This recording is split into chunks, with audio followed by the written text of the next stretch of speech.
우리 오늘 레위기 11장부터 할 차례예요.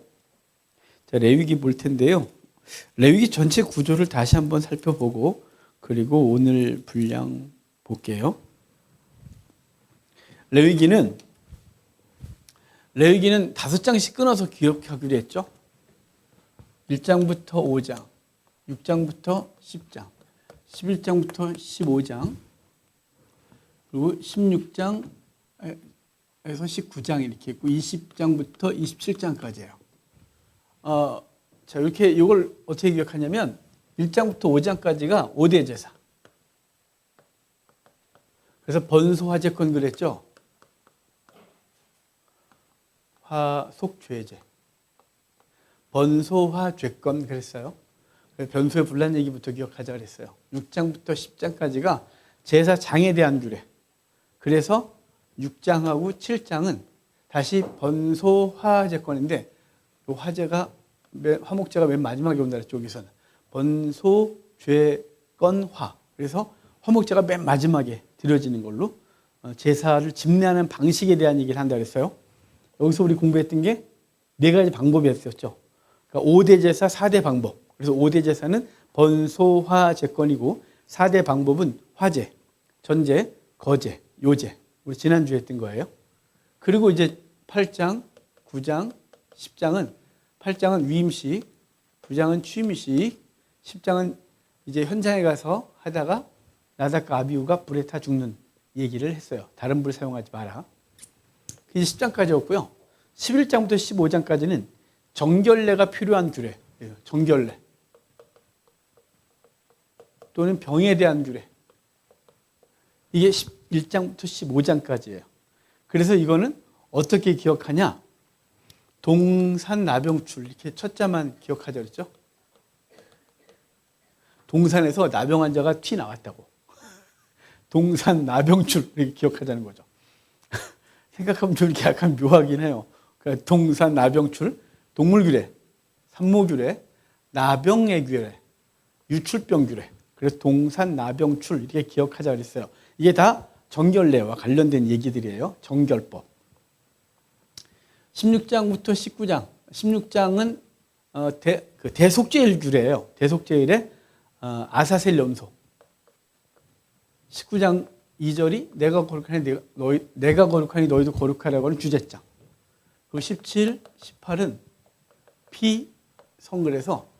성이 이렇게 있는데요. 피로 막 번복되어 있는 성이에요. 피성. 그래서 피에 대한 규례, 성에 대한, 섹스에 대한 규례, 피성이었어요. 그리고 이제 20장부터 27장까지는 나중에 합시다. 우제, 성절, 보완, 축서. 그래서 8장에 걸쳐서 우제, 성절, 보완, 축서. 그런단 말이에요. 누가 거기 잠궈놨어요, 그 문을. 누구야? 범인이 주하군요. 저 문 잠가놔서 못 들어오고. 나는 왜 튀어나가시나 했네. 나병 환자자인데 튀어나가셔서. 자, 이렇게 5장씩 기억을 했고, 지금 오늘 분량이 정결례, 그저 동산나병출이었어요. 동산나병출 규례를 좀 보도록 할게요. 자, 이제 11장을 피시고, 11장이 동물규례라고 그랬잖아요. 유대인들은 정결한 동물, 부정한 동물 구별해요. 지금도 코셔법 있죠? 코셔법대로 먹어요.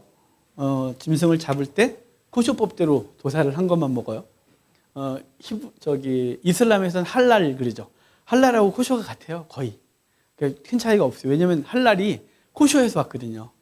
그러니까 이슬람이 주후 622년에 만들어져요. 이슬람교가. 마호메트가 622년에 이슬람을 만들거든요. 근데 걔네가 어디서 만들었어요? 기독교 유대가 짬뽕에서 만들었어요. 그리고 자기 나름대로 또 교리를 바꾸죠. 이스학 대신에 이스마엘을 적자로 해서 만들어 놓은 게 이슬람 교리죠. 근데 그러다 보니까 그 코셔법을 그대로 가져가요. 코셔를 할랄로 바꾼 거죠. 세부적인 거 뭐가 다른지는 제가 잘 모르겠는데 거의 같아요. 큰 틀이. 그러니까 그 정결법대로 잡아야 돼요. 그러니까 그 정결법대로 잡고 정결한 짐승을 먹고 정결한 음식을 먹는 거예요. 그럼 이제 동물규례가 11장인데 그럼 뭐가 정결하고 뭐는 부정하냐? 라는 게 이제 11장 전체 얘기인데요. 자, 우리 11장 얘기 속에서 먼저 4발 달린 짐승, 그 다음에 새, 곤충, 그리고 파충류 이렇게 구분이 돼요. 자, 그러면 네 발 달린 짐승의 정결한 거 딱 두 가지죠. 두 가지가 있어야 돼요. 하나는 굽이 갈라지고, 그래서 이거를 쪽발이 되고 옛날에 요즘은 그래서 쪽발이 되고 이렇게 안 했어요. 참 그 말은 좀 그랬거든요. 어찌됐거나 저기 섬나라에 계신 분들이 기분 나쁠 것 같고. 근데 왜 그게 쪽발인 줄 알아요? 아니, 이걸 의미가 똑같은 거예요. 걔네 그 신 있잖아요. 그 신발. 이렇게 나박신? 하여간 일본 신발, 게다. 그게 중간에 이렇게 돼서 쪽발이 된 거예요. 그래서 쪽발이라고 된 거거든요. 그러니까 여기 정결한 짐승, 소가 쪽발이에요. 소발 보셨죠? 소발 이렇게 나눠져 있어요. 그러니까 이게 돼야 돼요. 발이 나눠져 있고, 그 다음에 되새김질해야 돼요. 되새김해야 되는데요. 굽이 갈라지고 되새김질을 해야 돼요. 이 두 개가 다 있어야 정결해요. 근데 이거 두 개 중에 하나만 있고 하나는 없다. 안 돼요. 돼지 족발 드시죠? 쪽발이에요. 근데 되새김질을 안 해요. 그래서 부정해요. 말, 되새김질을 해요. 근데 얘가 통굽이에요. 그래서 말 부정해요. 낙타 부정해요. 당나귀 부정해요. 그러니까 먹을 게 별로 없어요. 사슴, 소, 염소, 양. 이 정도 그렇게 해요. 먹을 게 별로 없어요. 거기다 또 피채 먹으면 안 되거든요. 그래서 그 피채 안 먹는 방법이 뭐냐. 그러니까 유대인들은 고기를 맛없게 먹어요. 왜냐면 그 레어를 구워 먹으면 안 되잖아요. 그러니까 얘네들이 고기를 잡으면 소금에 염장을 해요, 원래. 삼투압으로 피를 빼요, 다. 그러면 짤 거 아니에요. 다시 물에 담궈요. 그래서 완전히 피를 빼요. 그리고 고기를 먹으니, 그러면 고기가 맛있겠어요, 그래? 원래 이게 딱 그 피가 쫙 나오면서, 그래. 우짜고 한 거니까. 하여간 네 발 달린 짐승의 정결한 건 저 두 개가 있어야 돼요. 뭐 저걸 갖고 여러 가지 영적 해석을 합니다. 되새김질은 말씀을 되새김질을 하고. 쪽발이 뭐더라? 하여간 뭐 그런 얘기를 하는데, 그런 건 우리가 만든 얘기예요. 우리가 만든 얘기라고요. 중요한 건 나중에 전체적인 얘기를 좀 해드릴게요. 자, 이게 요 두 개가 만족된 애들이 완전 초식성이에요. 완전 초식동물이죠. 소, 양, 염소, 사슴. 완전 초식동물이에요. 얘네가 고기를 먹는 순간 이상해지죠. 광우병 걸린다 그러잖아요. 어찌됐거나 완전 초식동물이에요. 자, 그 다음에 나오는 게 새예요, 새. 그래서 13절부터가 새거든요. 이 새인데요. 새는 부리로 한다 그랬죠, 부리. 새의 부리가 딱 몇 개로 정해져 있어요. 하나는 이렇게 생긴 새가 있어요. 얘는 이쁘게 그려야 돼요, 이렇게. 예쁘게. 이렇게 생긴 새가 있어요. 여기 부리예요, 부리. 부리로 구분하면 돼요. 그 다음에 또 하나는요.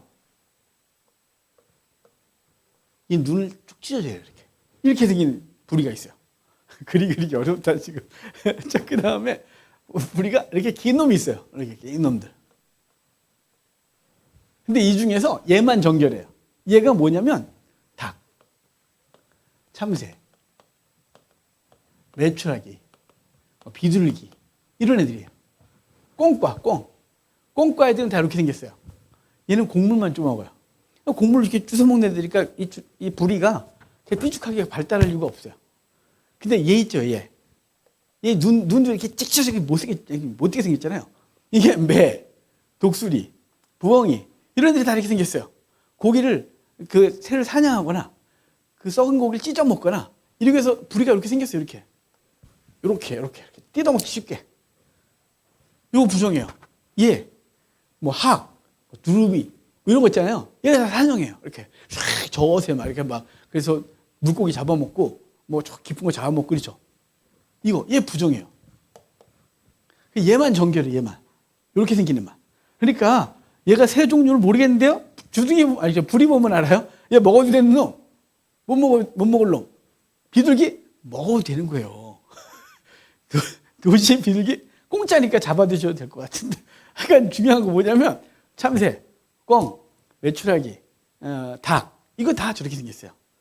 정결한 새는 곡물을 쪼아먹는 새. 그래서 뭐 벌레도 잡아먹기도 합니다. 쟤네들이. 근데 주로 곡물을 먹죠. 그래서 제가 어릴 때 새를 많이 키웠거든요. 저희 집은. 아버지가 새를 좋아하셨어요. 서울 나갔다 오시면 꼭 바카스 박스에 새를 한 쌍씩 사왔어요. 문조, 십자매, 인꼬, 구간조 뭐 이런 것도 많이 사오셨어요. 그럼 저희 처마 밑에 새장이 하나씩 넣는 거죠. 그 다음에 이제 마당에 닭. 그 다음에 친구하고 중학교 때, 야, 우리 편지 주고받자. 그래서 비둘기 키워봤어요. 비둘기. 너하고 나하고 편지 주고받자. 이 바보가 편지를 안 갖다 준 거 있죠. 우리가 바보인 걸 모르고 이 바보라고 그랬어요. 비둘기. 야, 이 바보가 안 간다, 너네? 막 이러면서. 야, 편지를 묶었는데 안 가! 막 이러면서. 누구한테 가라! 그런데 안 가, 얘가. 이상하잖아요. 몰랐죠. 알고 보니까. 제가 알려드렸죠. 비둘기는 편지를 주고받으려면 제가 나존 선생님 집에 우리 집에서 길러온 비둘기를 한 통 갖다 놓고 나존 선생님 집에 비둘기 우리 집에 갖고 와서 가둬놓고 키우다가 이제 나존 선생님에게 편지를 하나 보내고 싶으면 나존 선생님이 집에서 온 비둘기의 손목에 발목에다 이렇게 묶어서 보면 얘는 어딘지 모르지만 집으로 가는 거거든요. 근데 만약에 나존 선생님이 어디 캠핑 갔는데 거기 갖다 줘. 얘 못해요 그거. 우리가 왜 그거 했냐면 전쟁 영화 보면서 옛날 그 보니까 중세 때 전쟁 영화를 보니까 막 비둘기가 막 아무데나 막 갖다 주는 게 누구한테 가라 이렇게 막 하고 야 우리도 한번 해보자 그래서 안 됐어요. 아니 비둘기 똥을 얼마나 많이 싸는지 정신 하나도 없고 그래서 그걸 포기했죠. 근데 나머지 이제 다 새장에 갇혀 있는 처마 밑에 새들이 있는데요. 다 그 좁쌀 쭉 주면 다 그런 새들이 다 좁쌀 먹고 컸어요. 좁쌀만 주면 괜찮아요. 밑에 똥만 신문지 깔아놓고 폈다가 그만 하면 됐거든요. 그러니까 이 정결한 새들은 하여간 아까 말씀드렸듯이 십자매, 문조 이런 것들이 다 그렇게 생겼어요. 하여간 그렇게 생긴 놈들은 정결해요. 아시겠죠? 새 구별이에요. 그 다음에 이제 물고기. 물고기는 또 두 가지가 만족되어야 돼요. 하나는 지느러미가 있어야 돼요. 하나는 비늘. 그러니까 비늘하고 지느러미가 있어야 돼요. 이 두 개 중에 하나라도 없으면 부정해요. 그러니까 우리가 좋은 어종, 그러니까 잡어 말고 뭐라 그래요? 잡어 말고 좋은 어종이라고 하는 우리 민물 구변에요. 장어, 뭐 가물치, 메기 이게 다 고급 어종이에요. 고급 어종. 붕어, 잉어, 피라미 잡어예요. 우리는 어종 분류에서. 근데 잡어가 정결한 거예요. 우리 성경에서. 그러니까 장어, 메기 이런 거 부정해요. 근데 여러분 갈릴리 가면 메기나 장어가 막 이래요. 그래서 친구하고 이제 예전에 갈릴리 갔다가 거기 낚시하는 사람들이 있어서 낚시 이렇게 하는 거 봤어요. 그랬더니 뭐 잡아요? 막 이러다 이제 보니까 그 잉어 같은 거 이렇게 그 베드로고기라고 이렇게 넓적한 놈이 있어요. 이렇게 붕어 빵빵하게 키워놓게 생긴 놈이 있어요. 그게 정결한 고기예요. 이스라엘 사람들은. 근데 뭘 안 잡냐면 그 메기나 저기 장어가 잡히면 재수가 없어서 풀어내고 그러니까 그거 안 잡아먹으니까 이 때문에요. 그래서 친구하고 야 우리 다음에 올 때 낚싯대 갖고 오자. 버너 갖고 코펠 갖고 와서 우리 잡아서 끓여 먹자. 이렇게 농담했던 적이 있습니다. 갈릴리에서 친구 목사하고. 근데 걔들은 그거 안 먹어요. 부정하니까. 그러니까 장어, 메기 이런 건 부정해요. 오징어 절대 안 돼요. 우리 한국 분들이 이스라엘 갈 때 오징어 가져가시거든요. 근데 가끔 이스라엘 관광하시면서 버스에서 그거 끓여서 먹다가 난리 나는 날이 있어요. 오징어 냄새가 우리는 아무렇지도 않지만요. 현지인들한테는 그게 굉장히 크게, 이거 냄새가 되게 심하게 나나 봐요. 오징어가. 그래서 오징어 먹을 때 반드시 가이드하고 운전기사한테 허락받고 먹어요. 혹시 우리가 오징어를 먹어도 되겠습니까? 근데 안 돼. 내 차에서 먹지 마. 먹으면 안 돼요. 그날 관광 끝나는 거야, 그거. 왜냐면 자기 버스 부정하게 만든 거니까. 그래서 근데 그런 거 상관없이 너희들 관광객이 네가 알아서 먹어. 그럼 이제 먹으면 되는데 그거 허락 안 받고 꺼냈다. 그날 관광 그만해요. 그러니까 난리가 나는 그날 부정해져 갖고. 그러니까 중요한 게 뭐냐면 두 개 있어야 돼요. 지느러미, 그다음에 비늘. 근데 이걸 또 종종 이렇게 설교하는 걸 들어봤어요. 왜 비늘이라고 있어야 되냐? 그 물기를 역류해서 올라가기 때문에 그러기 때문에 비늘이 다 그런데요. 대체 그분은 물고기를 모르시는 거예요. 제가 물고기 너무 잘 알거든요. 물고기 잡는 거 좋아해갖고 키우기도 좋아하고 먹는 건 별로 안 좋아해요. 잡는 건 좋아하는데 여러분 장마가 끝나고 삼국대에 가면요 뭐가 오는지 아세요? 메기가 거기까지 올라와요. 장어들도 비늘이 하나도 없는데 이상하죠? 그게 아니에요. 그러니까 괜히 세상을 역류해갖고 올라가는 그 정결한 고기들처럼 붕어, 피라미 이런 것들로 그렇게 얘기하지만 사실은 거기까지 치고 올라가는 놈들은 도리어 비늘 없는 놈들이 쫙 올라가서 저기 산중턱에서 맥이 잡히기도 하고 그 장어도 거기서 잡히고 그러거든요. 걔는 치고 올라가요. 그러니까 그런 얘기는 우리가 은혜되겠다고 했지만 성경에서 말하고 싶은 얘기 전혀 그런 얘기가 아니에요. 그 다음에 이제 파충류 나와요. 곤충 참. 곤충 안 얘기했네. 곤충은요, 두 개가 있어요. 이렇게. 항상 두 개가 있어요. 하나는 날개. 그리고 뛰어야 돼요. 점핑. 그러니까 날개가 있는데 기면 안 돼요. 그냥 무조건 겨도 안 돼요. 날개가 없고 기어. 그럼 부정해요. 날개는 있는데 기어. 그게 이제 대표적인 게 바퀴벌레죠. 이놈 부정이에요, 이놈. 여러분, 빵개 알아요, 빵개? 촌 사람들이 하나도 없네. 논에 가면 방개라고 있어요. 바퀴벌레보다 약간 빵빵하고 있는 놈. 그놈이 날개도 있어요. 물에 살지만. 그놈이 기어다녀요? 걔는 안 뛰어요. 그게 부정한 거예요, 그러니까. 그러니까 날개도 있는데 기어다닌다. 부정해요. 날개는 없고 기어다닌다. 부정해요. 그러니까 두 개가 다 있어야 돼요. 날개 있고 점핑해야 돼요. 팍팍. 그럼 메뚜기, 여치, 방아깨비, 귀뚜라미 정결해요. 얘가 점핑하잖아요. 이렇게 짱짱. 얘 날개는 없는데. 날개 있나요? 귀뚜라미?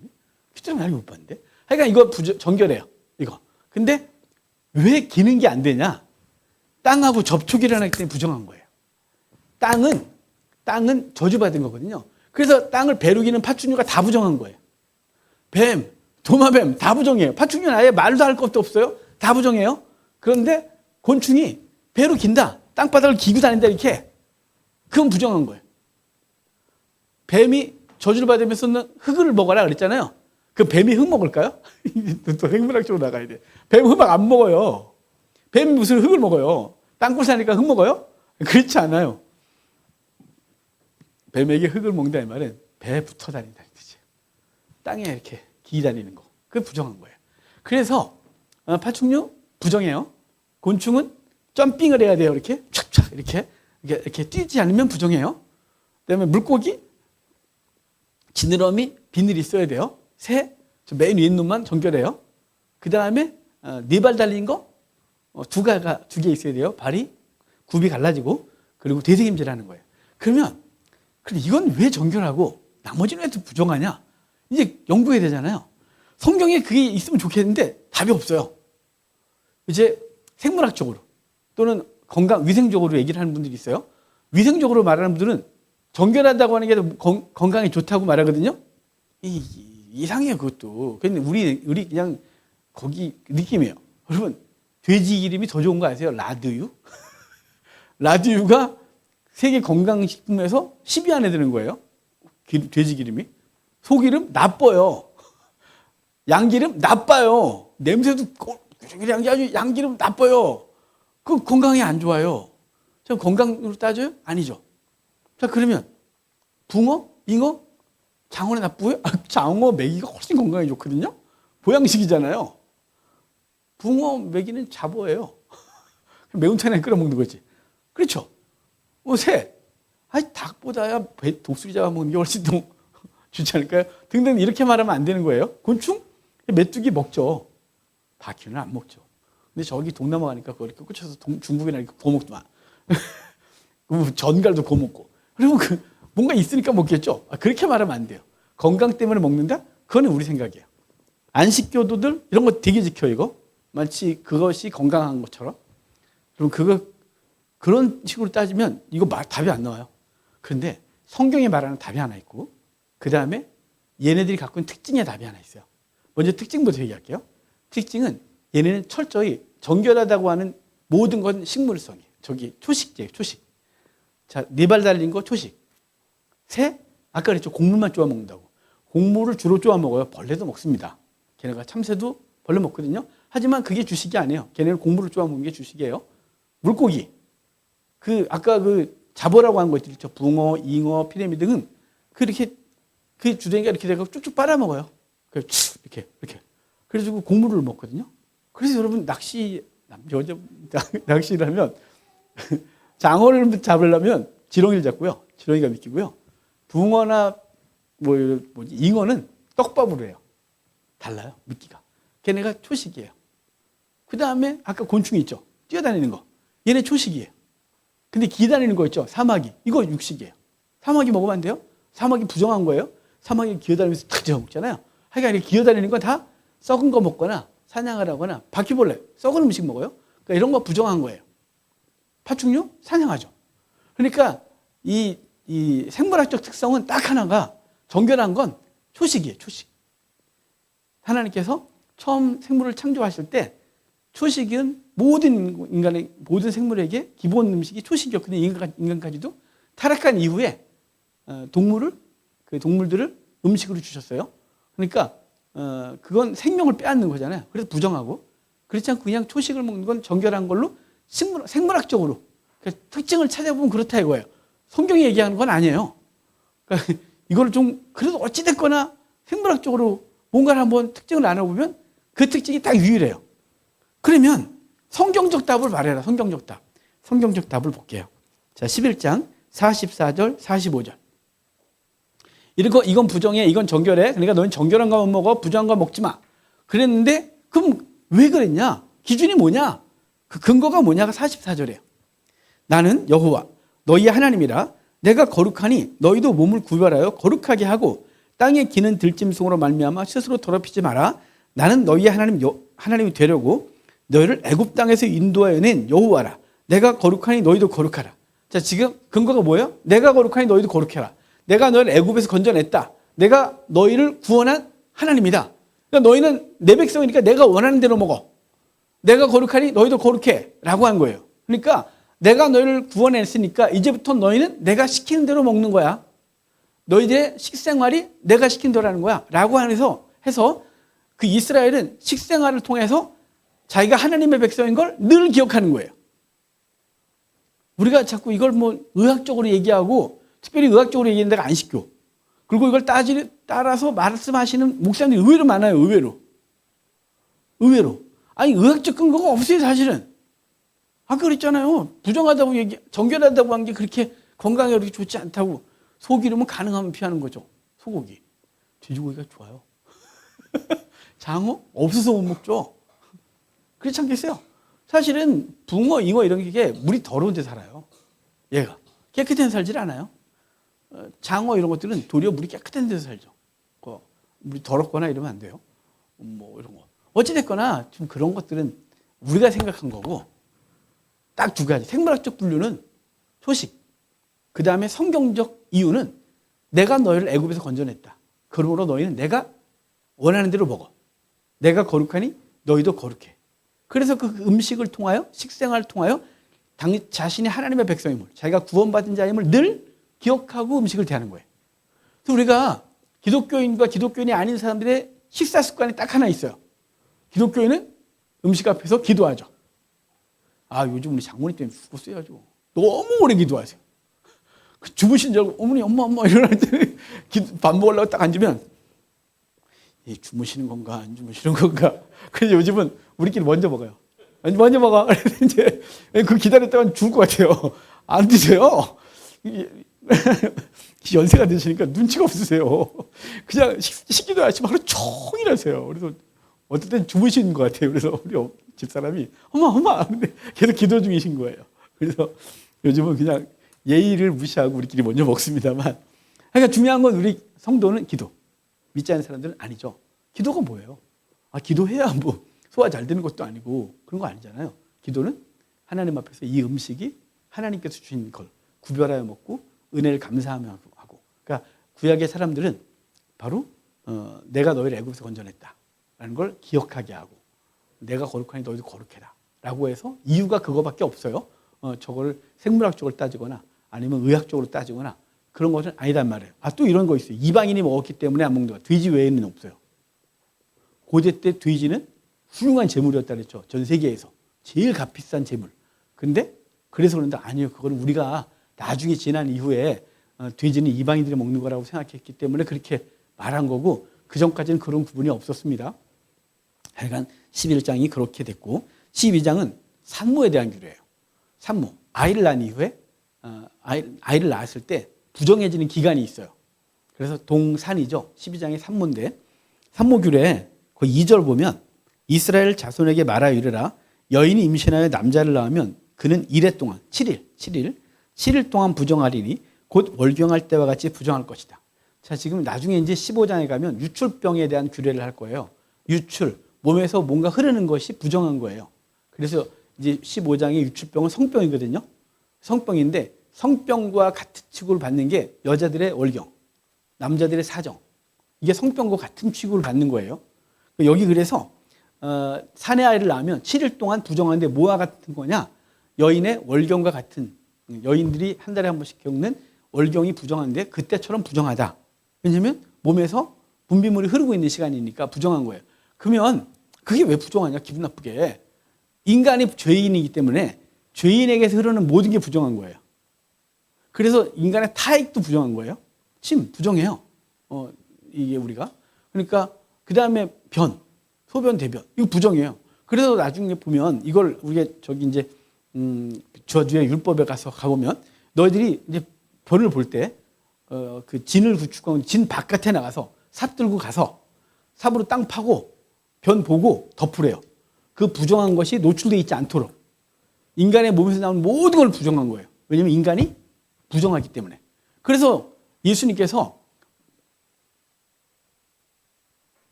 마태복음 14장인 것 같아요.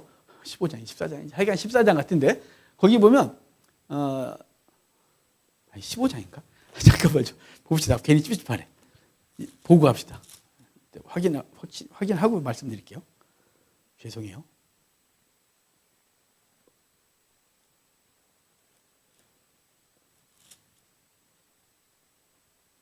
갑자기 찾으니까 배질하네요. 15장이에요. 죄송해요. 15장 1절부터 제자들이 이제 음식을 먹을 때 손을 닦지 않고 먹었어요. 그랬더니 바리새인과 사두개파들 와서 야 너네는 밥 먹는데 손도 안 닦고 먹어?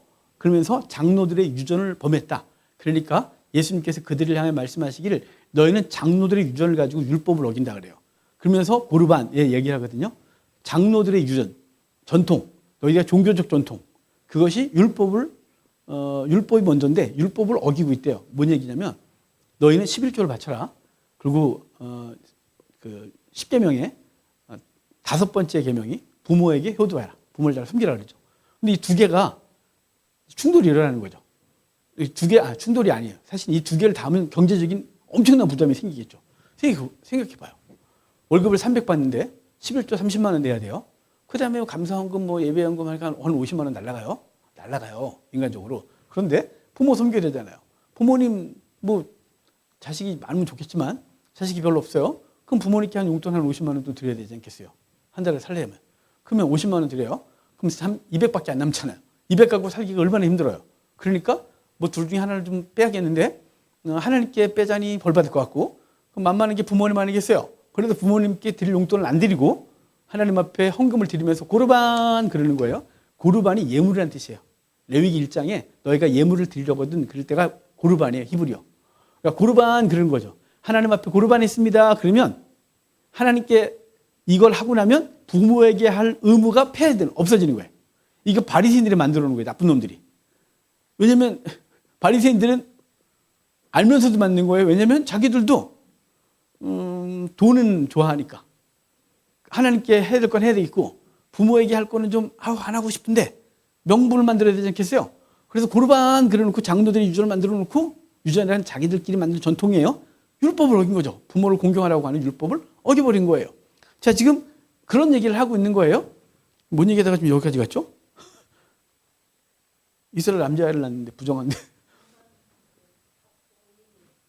뭐라고요? 인간은 부정하다. 주여. 이럴 때가 제일 민망합니다. 흐름이 탁 끊어져 버려갖고 말하다가 더 나오겠지만. 자, 그래서 장로들 유전을 따르다가 거꾸로 갈 수도 없고 타임머신을 타고 자, 집에 가서 들으면 이거였는데 그럴 거예요. 자, 죄송합니다. 7일 동안 부정해요. 7일 동안. 그 다음에 이게 뭐가 있냐면 그 여인들의 월경과 같다. 이렇게 해서 그렇게 부정하게 여긴다는 거예요. 그런데 3절 8째 날에는 그 아이의 포피를 뵐 것이요. 남자애를 낳았을 때요. 8일에 할례를 행하죠. 이건 주님께서 아브라함에게 말씀하셨던 거니까. 그래서 창세기 17장에 할례를 행하게 하잖아요. 사실 오늘 오전에도 이 창세기 17장 얘기를 하려다가 시간이 너무 많이 가고 뺐어요. 뺀 게 한 반은 되는 것 같아요. 준비했던 것 중에. 시간이 왜 이렇게 빨리 가는 거야, 아침 예배 때. 말을 빨리 해야 되는데 말을 천천히 하니까 할 얘기를 너무 많이 빼서 준비는 이만큼 이렇고 이렇게 막 끝나고 나면 이것도 못했다. 이것도 했어야 되는데 막 이러고 있는데 하나님께서 빼게 한 줄을 믿어요, 저는. 주께서 그거 빼 이렇게 머릿속에 싹 지워주시는 느낌이에요. 여기다 써놓고도. 이건 뭐 그거야 뭐 상관없어요. 다음에 하면 되는 거죠. 뭐 하루 이틀 할 것도 아닌데. 중요한 건 17장에 표피를 베라 그러죠. 근데 거기서 너만 베라는 게 아니고요. 네 집에 있는 모든 종들도. 그리고 이방인까지 그 할례에 그 명이 가요. 그러니까 할례는 이제 모든 사람이 해야 되는 것으로 주어지죠. 그래서 근데 어찌됐거나 유대인은 난 지 8일 만에 할례를 행하게 했어요.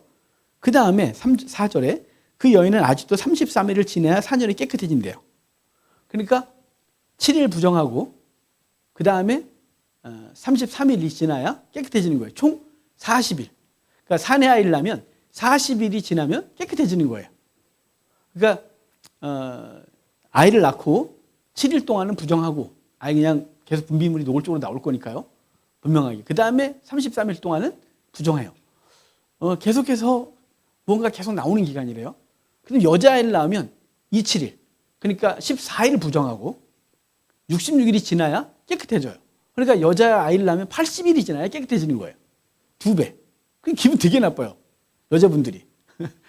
왜? 이거죠. 성경은 차별을 하는 거잖아요. 그러니까 인권, 그래서 이제 이 차별을 남녀차별이라고 그래서 미국에서는 성경 판매 금지하는 주도 있어요. 성경이 아주 남녀차별을 많이 하고 인종차별하고 이방인, 유대인 막 이러면서 침하면 이방인 돌로 죽여라 막 이러고 앉아있고 막 그 다음에 동성연애 죽여라 막 이러니 이게 성경을 놔두게 되겠어요? 이거 없애버려야지. 그래서 성경을 못 팔게 해요. 어찌됐거나 그런데 그러면 이게 정말 이게 남녀차별이고 인권에 대한 문제이냐? 아니요. 성경은 늘 그림자가 있고 의도가 있어요. 뭐 어떤 의사분이 누구한테 했고 그 얘기를 제가 들은 얘기인데 그거는 믿거나 말거나 같아서 남자애를 낳으면 여자가 남자애를 낳으면 산혈이 그 몸이 빨리 회복이 되는데 여자가 여자를 낳으니까 하여간 뭐 더 오래 간대요. 분비물이. 근데 그걸 내가 알 수가 없어요. 그것도 제가 주워 들은 얘기라서 어떤 의사가 목사님한테 얘기했고 그 목사님이 저한테 해준 거라서 이게 내가 그건 확신이 안 생겨요. 근데 중요한 게 있어요. 왜 그럼 여자를 낳으면 2배 부정하냐? 창세기 3장으로 가야 되는 거예요. 창세기 3장에 인류의 사망이 오게 된 첫 번째가 여인의 유혹이에요. 하와가 뱀의 유혹을 받아서 먼저 무너지고 그 아담을 유혹하여 함께 무너지죠. 그래서 여자아이를 낳을 때마다 그 부정에 대해서 더 기억하게 하고 그 죄가 얼마나 우리에게 인류에게 미치는 부정이 어떤 것인지를 알게 하고자 2배로 줬다. 이게 이제 일반적으로 해석하는 방식이에요. 근데 성경에는 12장 전체에선 왜 그래야 되는지 얘기를 안 해요. 그래서 몰라요. 모르는데 그걸 왜 그러냐라고 하는 걸 성경 전체에서 근거를 좀 찾아보면 여인의 하와의 유혹, 그것 때문에 하와가 유혹을 당하고 죄를 먼저 짓고 아담을 범죄케 하여 그 죄의 시작이 여자로부터 왔다는 걸 알리기 위하여 여기 여자아이를 낳으면 2배가 부정해지는 것으로 얘기를 하고 있다라는 거죠. 그래서 그것이 끝나면 하나님께 나와 정결례를 지내는 거예요. 정결례는 저 맨 마지막에 함도록 하겠습니다. 그 다음에 13장, 14장은 나병이에요. 문둥병 규례죠. 이 문둥병 규례를 오해하면 안 돼요. 우리가 알고 있는 한센병 아니에요. 한센병은 포함하죠, 당연히. 그러면 이 구약에서 문둥병이다라고 말한 건 대체 뭐냐? 곰팡이로 인한 피부병을 문둥병이라고 규정하는 거예요. 그러니까 무좀, 버짐, 그 다음에 뭐 땜통, 땜통이 뭐라 가지고 뭐 이렇게 원형 탈모 뭐 이런 거 있잖아요. 그 스트레스인데 한 고대 때 이렇게 그런 것들이 다 곰팡이로 인하여 피부병이라고 생각했어요. 그러니까 이게 전염성이 있잖아요. 곰팡이, 그러니까 전염성이 있죠. 그래서 곰팡이로 인한 피부병을 다 문둥병이라고 규정하는 거예요. 그 당시 특별한 약이 없고 이게 퍼지지 않는 게 가장 중요하니까 이게 누군가가 일단 무좀이 생겼다. 이렇게 건선이 생겼다. 그러면 일단 격리시키는 거예요. 그래서 나으면 제사장한테 이거 진단도 제사장이 하고 다 나으면 제사장한테 보여주고 건선 다 났어요. 저 무좀이 다 났는데요. 이렇게 그러면 이제 정결례를 지내고 공동체로 들어갈 수 있었어요. 자, 문득병은 피부에 난 문득병, 머리털에 난 문득병 등등 그래서 이게 다 기본적으로는 곰팡이로 인한 피부병이에요. 그 다음에 집에 난 문득병. 집이 무슨 문득병이 있겠어요? 저거죠. 곰팡이. 그러니까 우기 때, 이럴 때 한쪽 환기가 잘 안 돼서 곰팡이가 생길 수 있겠죠.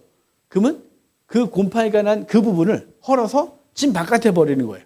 근데 거기 뭐 집 위치가 옆에 개울이 있고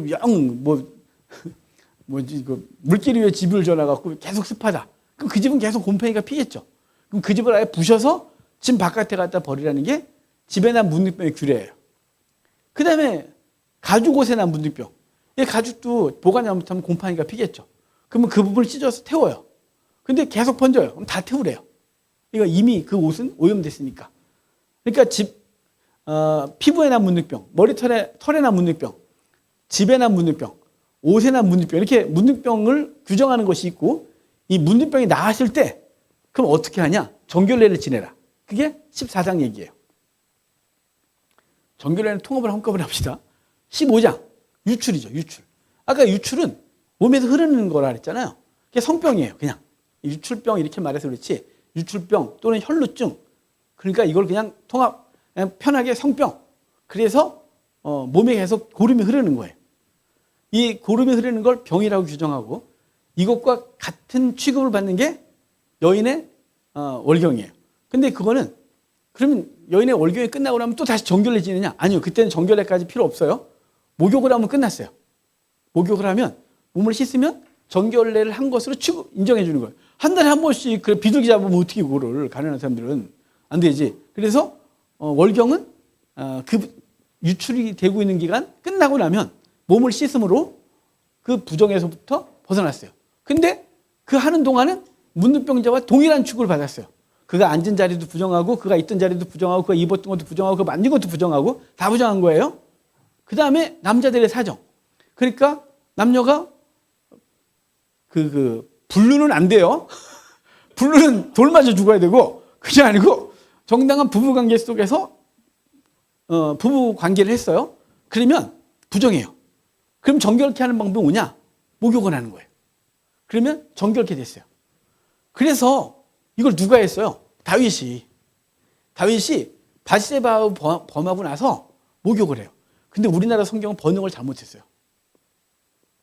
번역을 잘못해서 어떻게 됐냐면 봅시다 우리 사무엘상 11장. 우리나라 성경은 거꾸로 번역해놨어요. 사무엘 하 11장. 상은 사울 얘기예요. 사무엘하 11장이 바세바를 범하는 장면이거든요. 11장 4절 봐요. 바세바를 범할 때 범하고 나선데 이게 근데 이상해졌어요. 우리 성경은 번역을 거꾸로 했다 그랬어요. 그 시간을. 자, 4절. 다윗이 전령을 보내어 그 여자를 자기에게로 데려오게 하고 그 여자가 부정함을 깨끗하게 하였으므로 더불어 동침함에 그 여자가 자기 집으로 돌아가니라. 우리는 그 여인이 부정함을 깨끗하게 목욕하고서 관계한 것처럼 돼 있죠. 저 흐름 봐요. 흐름. 부정함을 깨끗하게 하였으므로 더불어 동침함에. 그죠? 우리 문장 그렇죠. 원어는 전혀 반대예요. 우리나라 개혁 개정만 이렇게 번역했어요. 번역이 이상한 거라니까요. 그래서 이걸 어떻게 해야 되냐면 이래요. 다윗이 전령을 보내어 그 여자를 자기에게로 데려오게 하고 더불어 동침하고 그 여자가 그 부정을 깨끗하게 하고 집으로 돌아갔다. 이렇게 되는 거예요. 그러니까 먼저 동침이 먼저예요. 그러고 나서 율법의 규정을 따라서 관계를 하고 나면 부정하죠. 그 부정함을 깨끗하게 하는 게 목욕이라 그랬죠. 그래서 다윗도 바세바도 둘 다 목욕을 한 거예요. 그러면서 깨끗해. 이렇게 된 거죠. 우리나라 번역이 거꾸로 된 거예요, 이거. 원어는 관계 먼저, 그 다음에 목욕이 뒤에. 그리고 대부분의 번역 성경은 그렇게 번역했어요. 근데 우리나라만 이렇게 번역하는 바람에 다윗이 갖고 있는 혐오스러운 행동을 놓쳐버렸어요. 다윗과 밧세바가 불륜을 저지르고 나서 그것을 감추는 게 율법을 가지고 감춘 거예요. 율법을 행함으로 우리는 깨끗해. 이래 된 버린 거죠. 얼마나 이게 이상해요. 그러니까 우리가 요즘 한국교회 비난받는 거 있죠. 막 죄짓고 나서 교회 와서 참회기도 한 1분 하고 사주선포 받고 할렐루야 이렇게 돌아가는 거. 그게 불륜을 저지르고 목욕을 하고 집에 돌아간 다윗과 밧세바의 짓인 거예요. 우리나라 번역하고 원어는 다르다 그랬어요. 자, 다시 넘어올게요. 그러면 15장이 유출병이라 그랬죠. 그러니까 여인의 그 기간이 끝나고 나면 목욕을 하면 깨끗해졌고, 부부관계를 하고 나서 부정해요, 일단. 왜냐면 남자가 사정을 했잖아요. 유출이 됐잖아요. 그럼 그걸 깨끗하게 하는 게 목욕이에요. 만약에 그때마다 정결례를 지내라. 그러면 큰일 나요. 그냥 매일 성전 가서 비둘기 잡아야 되는 거예요. 이상하죠? 그런 건 그렇게 무리하게 요구하지는 않는단 말이에요. 또 아까 부정한 음식을 먹었을 때, 뭐 이럴 때, 그럴 때 부정한 게 접촉이 일어났을 때, 그러면 목욕을 하고 정결케 되면 됐어요. 그런데 이제 중요한 게 문둥병, 그다음에 유출병이라는 병에서, 아예 병일 때, 병에서 깨끗하게 됐을 때 뭘 하냐? 정결례를 지내는 거예요. 정결례를 지낼 때 중요한 거 갖고 오는 거 있죠. 자, 이제 비둘기. 이제 정결례를 지내면 우리 이걸 다 이미 여러분이 저한테 많이 들어서 알겠지만 다시 한번 정리를 좀 하면서 공부를 좀 할게요. 이제 깨끗해졌어요. 그러면 제사장한테 가서 먼저 보여요. 깨끗하게 됐어요. 그러면 그렇구나. 그리고 일주일 동안 더 있어요. 그리고 다시 깨끗해졌다면 다 온몸에 털을 밀고, 그리고 이제 와서 하나님 앞에 제물을 드리고 정결례를 지내요. 정결례를 지내고 이제 그러는데, 정결례를 지낼 때 새 2마리. 그 다음에 홍색실. 아이고 진짜 완전 젖었네. 백향목 우수초부터 합시다. 홍색실.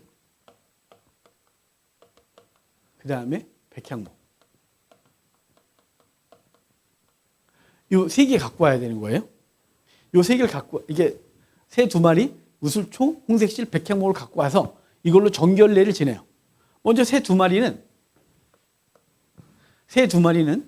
가능하면 참새를 갖고 와야 되지만 웬만하면 비둘기를 갖고 와요.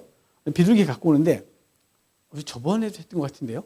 집비둘기나 산비둘기 새끼나, 산비둘기나 집비둘기 새끼나, 거꾸로 했네요. 산비둘기나 집비둘기 새끼인 이유는, 집비둘기는 애미 데리고 나면 안 돼요. 지네 집으로 돌아갈 거니까, 부정을 가지고, 형벌을 가지고. 왜 집비둘기 새끼를 갖고 와야 되냐면, 우리 집에서 길러온 놈을 하나님 앞에 제물로 드리고 싶으면 얘는 아직 회귀 본능이 형성이 안 되네. 그러니까 김영성 집사인데, 형성이라니까. 얘가 날아갔다가 집에 돌아오잖아. 아까 제가 새끼 였다 그랬잖아요. 친구하고 편지 주고 받으려고. 몰라갖고 회귀 본능 때문에 오는 걸 모르고, 얘는 말귀를 알아듣는 줄 알았어요. 우리는. 나중에 사람한테 가라! 그럼 가는 줄 알았죠. 이 바보가 안 가서, 야, 얘네 바본가 봐. 영화가 거짓말이든지 얘네가 바보든지. 그게 아니고 우리가 바보였어요. 그래서 친구하고, 걔네 집 비둘기 진짜 많이 컸어요. 저는 원래 다른 새가 많았기 때문에 비둘기 몇 마리만 갖고 와서 키우다가 포기했고, 걔가 먼저 키웠거든요. 엄청나게 많이 키웠어요. 걔네 마당에 진짜, 우와, 비둘기똥 엄청나죠. 그 마당에서, 그러다가 어떻게 사라졌는지 기억이 안 나요. 우리가 어떻게 그 비둘기들을 잡아먹은 기억은 없는데요. 얘네들이 어떻게 사라졌는지, 어떻게 그 비둘기 그만 키웠는지는 너무 어릴 때 해서 기억이 안 나는데, 하여간 이 비둘기는 회귀 본능이 있어서 나갔다가 집에 돌아온단 말이에요. 근데 얘가 새끼 때는 아직 회귀 본능이 형성이 안 돼요. 그럼 좀 커서 집 주변에 돌아다니고 계속 여기서 먹고 잠깐 나갔다 들어오고 나갔다 들어오고 있다가 자기 집을 분명히 알고 그다음부터는 멀리 갔다가도 저녁이 되면 들어오거든요. 그러니까 집비둘기는 엄이 안 되고 집비둘기 새끼만 갖고 와야 돼요. 산비둘기는 어차피 풀어줘도 산으로 갈 거니까. 왜 그렇게 되냐면 2마리 중에 1마리는 죽고 1마리는 형벌을 가지고 날아가는 거예요. 자, 첫 번째 한 마리는 죄 때문에 죽어요. 죄를 짊어지고 죽는 거예요. 이 사람이 부정했던 걸 얘한테 다 줘요. 그래서 얘는 그 부정을 짊어지고 죽는 게 첫 번째 새. 두 번째 새는 형벌을 가지고 있어요. 형벌. 이 형벌. 그러니까 두 번째 새는 형벌을 갖고 얘는 풀어줘야 돼요. 그럼 딱 풀어주면 형벌이 아까 집 비둘기 새끼가 아니라 집 비둘기 가서 했다. 그럼 얘는 형벌을 갖고 얼려오는 거예요. 우리 집으로. 그럼 끔찍한 거잖아요. 우리 집으로 형벌을 갖고 왔으니. 그래서 집 비둘기는 새끼. 산 비둘기 괜찮아요. 어차피 산으로 갈 거니까. 형벌이 나한테 돌아오지 않아요. 우리 아사셀 염소도 똑같아요. 한 마리는 죄를 짊어지고 죽고 한 마리는 형벌을 가지고 광야로 가서 죽는 거예요. 원래 광야에 살다가 죽는 건데 나중에 한번 돌아왔다 그랬죠. 역사 속에서. 돌아오는 바람에 끔찍해서 그걸 죽여버려요. 나중에는. 아예 낭떠러지에서 떨어뜨려 죽여요. 형벌을. 그래서 형벌도 없는 거예요. 그래서 우리에게서 형벌이 멀다 그랬죠. 동에서 서에서 동이 서에서 먼 것 같이. 이 동이 서에서 먼 것 같이라는 표현이 전에 내가 설교 한번 했었는데 왜 동이 서에서 먼 것처럼 그러냐면요. 저기 성구절이 있어요. 자, 아사셀 염소 있다 그랬죠. 염소는 이게 아닌데 양인데 염소라고 합시다. 얘가. 그럼 얘를 한 마리는 죽었고 여기서 아사셀 염소 한 마리는 죄를 지고 죽고 한 마리는 형벌을 가지고 있다 그랬죠. 그럼 얘를 끌고 쭉 가는 거예요. 얘가 어디 가냐면요. 동쪽으로 가요. 동쪽으로. 그래서 형벌이 서에서 동이 먼 것 같이. 이해가 되세요? 그래서 서에서 동이 먼 것 같이 이 말은 형벌이 사라졌다는 뜻을 말하고 있는 거예요. 우리는 그냥 그렇지 동하고 서하고 멀지. 여러분 동하고 서하고 멀다는 기준이 어디예요? 여기 서 여기 동이면 이게 뭐가 멀어요? 이거 뭐 50cm밖에 안 되는데 그게 아니라 성전에서 동이 먼 것처럼 여기서 출발한 아사셀이 사라진 것처럼 우리의 죄가 사라졌다 이 말하고 싶은 거예요. 유대 제사제도에서 동에서 서가 먼 것처럼 우리의 죄가 형벌이 사라지는 거죠. 얘는 형벌을 갖고 있는 거예요. 형벌을 날려버릴 거니 나중에 형벌이 쫙 사라졌어요. 그러니까 여러분 예수 그리스도는 우리의 죄를 짊어지고 죽으시고 형벌을 사라지게 한 거예요. 그래서 예수 믿으면 심판이 없어요. 이게 우리 속에서 분명해져야 되거든요. 구약은 계속 그 얘기만 한 거예요. 구약은 딴 얘기 한 적이 없어요. 구약이 뭐 인생을 어떻게 하면 잘 살고 어떻게 하면 복 받고 그 표면적으로는 기복을 얘기하는 것 같으나 그 성경 얘기하고 싶은 건 뭐냐면 그 하나님이 복 주시는 존재인데 그 복이 진짜 복은 뭐냐? 그 짐승이 우리의 죄를 짊어지고 죽어. 우리가 죄가 없다는 거예요. 죄가 없기 때문에 하나님 우리가 계속 관계를 하고 있는 거죠. 죄를 보시면 충돌하시는 그분이 우리하고 계속 관계를 맺고 살아갈 수 있는 건 거기 중간에 재물이 있기 때문에 그래요. 재물이 우리 그 백성의 죄를 짊어지고 죽고 죄가 없으니까 관계하고 있는 거예요. 이해가 되세요? 이게 없으면 관계를 못 해요. 하나님이 그 죄를 보면 죽여버려야 되는데 어떻게 계속 그 관계를 유지해요? 근데 그게 짐승을 계속 잡아야 되거든요. 매번. 그 관계를 계속 해야 되는 거죠. 1년에 한 번씩 대속죄를 그걸 해야 돼요. 그래야 관계가 유지되는 거예요. 근데 계속 그럴 수 없으니까 하나님은 아들을 보내시고 아들이 죄를 짊어지고 죽으셔서 영원히 해결한 거예요. 영원히. 그러니까 이거는 그 어떤 것도 우리를 끊을 수 없다고 로마서에서 말하잖아요. 이게 흔들리면 안 돼요. 이게 흔들리면 안 된다고. 그래서 오늘 아침에 굳게 서서 스테코 그랬잖아요. 로마 군사가 딱 이게 그 방패 딱 들고 막 대적이 막 몰려오는데 얘가 절대로 무너지면 안 된다고. 얘가 흐트러 겁먹고 돌아서는 순간 그 진이 무너지고 그 영역이 다 무너진다고. 우리는 그러니까 이 복음을 붙들고 딱 서야 되는 거예요. 그 어떤 얘기도 어떤 율법적인 얘기도 어떤 그 종교성의 얘기를 해도 이것에 넘어지면 안 되는데 우리 한국교회는요 이 복음이 없어요. 진짜 없어요 여러분. 제가 성경을 가르치다가도 신학교에서 가르치다 보면 엉뚱하게 알고 있는 사람이 한두 명이 아닌 거예요. 그래도 가르쳐도 돌아서면 딴짓하는 분이 있어요. 그렇게 상금 얘기를 강의 때 그렇게 했는데 아니라고. 우리는 오직 예수 그리스도 은혜로 구원받았기 때문에 그 어떤 것도 하나님 앞에 내세울 게 없다고. 반대로 그 상금을 얘기하면 뭐까지도 얘기를 해야 되나요? 벌은 왜 얘기를 안 해요? 벌은 절대로 얘기를 안 해요. 무서워갖고. 상금 얘기 무지하게 했어요 또. 상급 받을 게 어디 있어요? 맞지 않은 게 다행이지. 맞아 죽을 건데 맨날 상급 얘기를 해요. 여러분 이게 두 개가 같이 가야 되는데 벌 얘기는 안 해요. 예수님 통해서 구원을 받았는데 그래서 기본적으로 천국에 가서 개집이라도 사는 거죠. 뭐 학구방이라도 사는 거예요. 말도 안 되는 소리 하지 마세요. 상금이 있으면 반드시 벌이 있어야 되는 거예요. 벌 얘기는 안 하잖아요. 무서우니까. 상금 얘기는 무작위예요.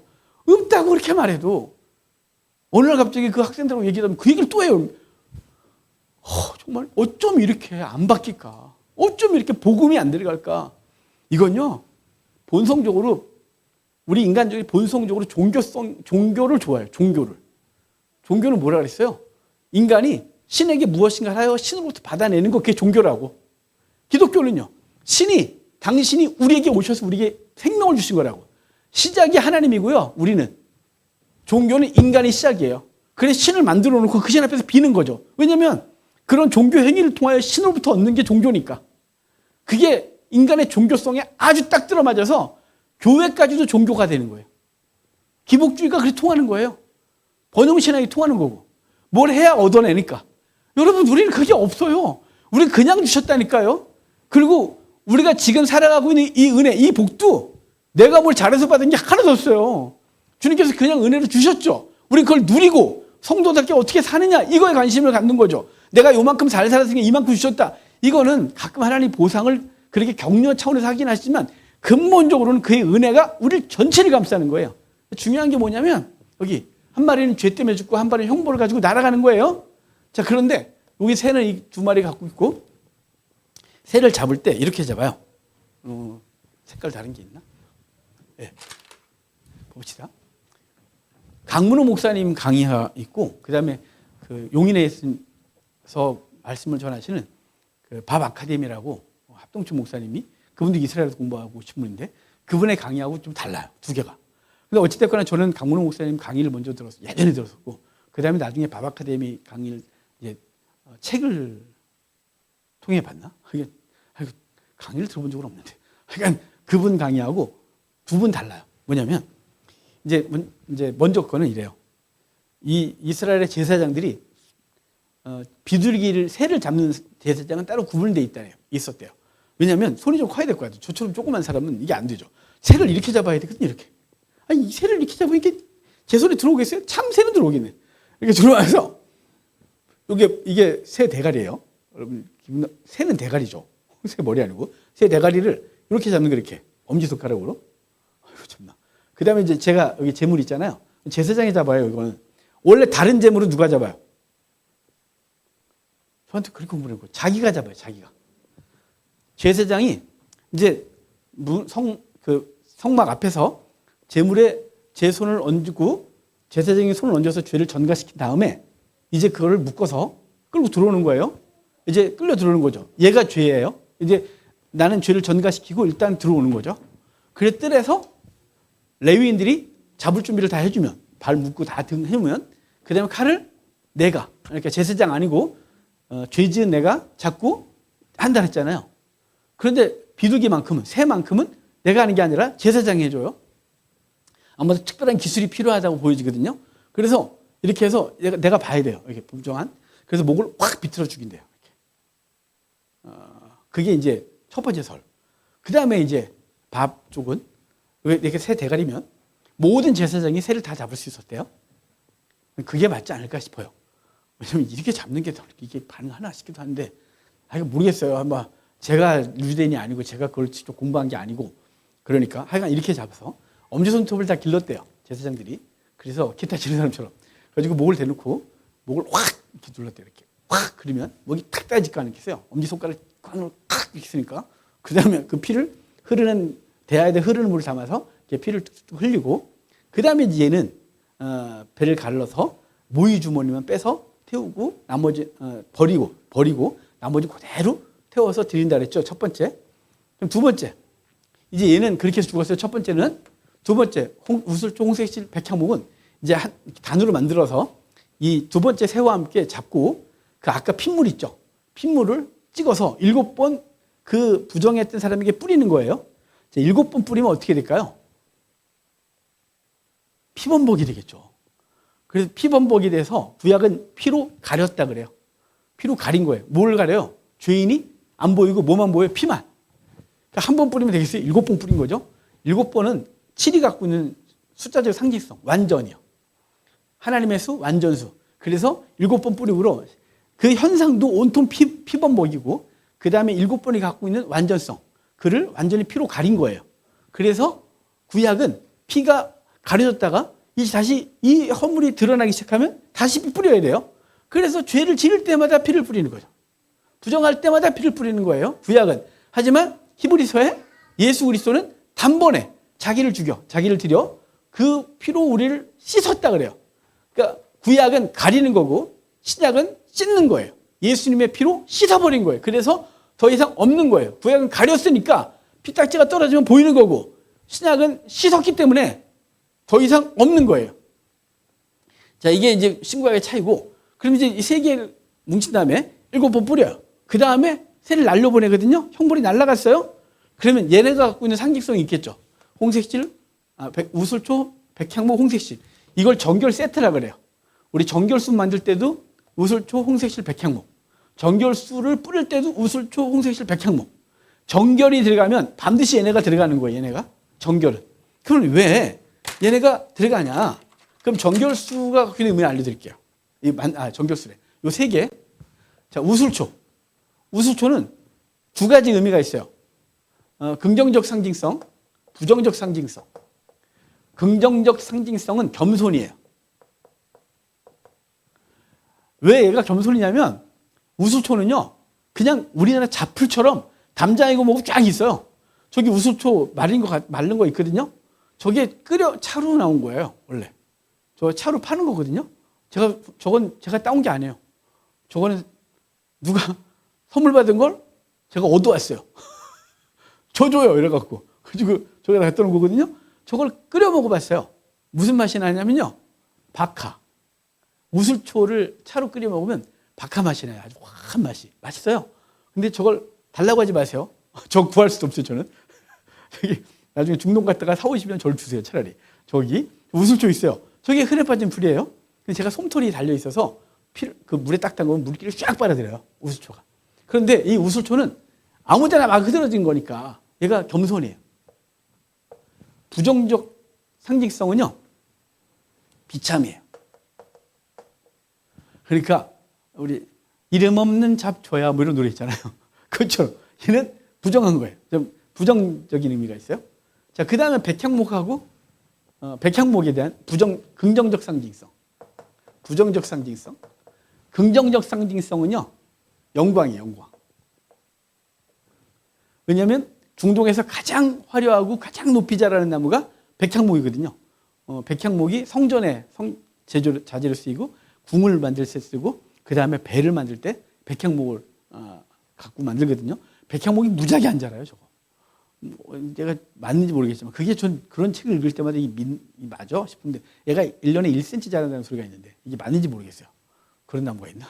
그래서 그 백향목을 레바논에 심으면 이렇게 심어놓고 주변에 이렇게 해놨어요. 못 건들게. 워낙 안 자라니까. 그래서 보면 풀 사이에 요만한 나무가 하나 있고 이렇게 그걸 하도 많이 잘라갖고 1, 2차 대전 때 엄청나게 잘라서 유럽 애들이 그 레바논의 그 우리가 헬몬산, 레바논 산맥에 백향목이 꽉 차 있었던 걸 그 유럽의 엄청난 벌목 기술로 엄청나게 잘라내서 백향목이 없는 거예요. 원래 백향목을 이동하기가 힘드니까 하나 잘라고 쫙 끌고 다니고 그랬던 건데 그 사이에 계속 자라면서 됐던 건데 2차 대전 때 워낙 많이 잘라내갖고 지금 백향목을 걔네 보호 수종이에요. 하여간 영광이에요. 부정적인 건요, 교만이에요, 교만. 잘난 척 하는 거죠. 그래서 이 부정적 상징성은 교만이거든요. 자, 그러면 그 다음에 이제 얘 하나입니다. 홍색실. 홍색실은 피예요, 피. 그래서 우리 여호수아가 들어왔을 때 그 라합의 집에 창문에 붉은 줄을 매놓는다 그랬죠. 붉은 줄이 바로 피를 상징하는 거거든요. 자, 그러면 이 우슬초, 홍색실, 백향목이 갖고 있는 상징성이 뭐냐? 이 사람의 과거, 이 문둥병에 걸렸었거나 또는 유출병에 걸렸던 사람들의 과거는 비참이에요, 비참. 왜냐하면 소외되고 버림받고 격리되고 부정한 취급받고 유출병 환자나 그 문둥병 환자나 일리수를 가지고 사람들이 오면 부정하다 부정하다 외쳐야 됐어요. 이거 안 하면 돌 맞아 죽었어요. 우리 예수님께서 그 회당장 야이로의 집에 갈 때 그때 예수님의 옷자락을 잡은 여인 있죠. 그 여인은 혈루증, 12회 혈루증이래요. 왜 12 했냐면 그 고난이 꽉 찬 거예요. 12, 12가 만수거든요. 그 고난과 고통과 부끄러움과 비참함이 꽉 찬 여인. 그 여인이 예수님을 만났고 인생이 바뀐 거죠. 하여간 그 여인이 비참이에요, 비참. 비참이 피를 통하여 영광스럽게 됨을 말하는 거예요. 이 정결례에 갖고 있는 상징성은. 그러니까 바로 예수님께서 우리 비참했던 우리를 그리스도의 피로 백향목같이 하는 거예요. 우슬초, 그 잡풀 갖고 소외되고 남들이 쳐다보지도 않던 우리들이 예수 그리스도의 보혈을 통하여 백향목같이 영광스럽게 된 거예요. 그게 구약의 정결례가 우리에게 주는 사인인 거죠. 그래서 동산나병출, 정결례가 필요한 규례 또는 질병에 대한 규례라고 하는 규례에서 제일 중요한 게 정결법인 거예요. 정결법. 그 정결법은 그리스도를 아주 구체적으로 예표하고 그 우리들이 예수 그리스도가 우리를 죽으심으로 그가 죽고 형벌을 날려버려요. 그래서 우리가 비참했던 우리들이 그리스도의 피로 영광스럽게 됨을 말하는 게 정결례. 이해가 되시죠? 그러니까 11장부터 15장까지의 동산나병출의 핵심은 정결례에 있는 거예요. 정결례. 이 정결례는 바로 그리스도를 예표하고 그리스도가 우리의 죄를 짊어지고 죽으시고 우리 형벌은 사라졌다. 우리의 과거가 비참했지만 예수 그리스도의 보혈로 하나님의 자녀가 되는 영광을 얻었다. 하나님 보좌 우편에 예수님과 함께 그와 함께 하늘의 보좌에 앉은 하늘의 시민권자로 오늘 살아가고 있다. 이 영광이 오늘 우리에게 있는 것이죠. 그게 15장까지 있었던 정결례.